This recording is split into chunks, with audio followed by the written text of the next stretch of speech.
Hi, I'm Louisa Sijabat, a liquidator and bankruptcy trustee.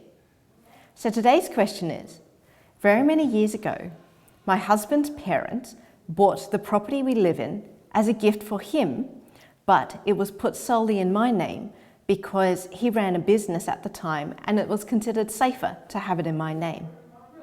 However, now the business that I run is going into liquidation and I'm probably going into bankruptcy. Is the house going to be considered his or is it mine? So, it depends what's happened along the way. Firstly, when it was purchased by his parents for him, is there documentation, preferably drawn up by a solicitor at the time, documenting what the arrangement was meant to be and that it was meant to be your husband's house?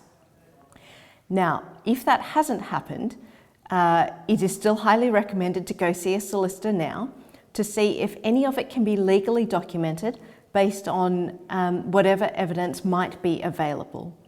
So that might be things like who paid for the deposit, who's on the home loan if there's any home loan, who contributed the funds, can those funds be traced? So there is a little bit of homework to be done, but for most people it's definitely worth doing if they're in that situation.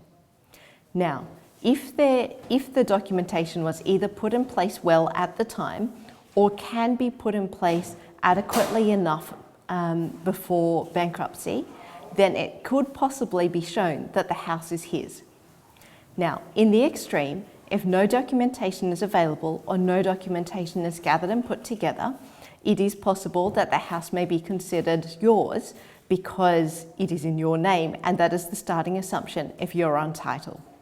So, in summary, either way, I highly recommend seeing a good lawyer, one preferably that specialises in insolvency, asset protection and the documentation of these sorts of transactions.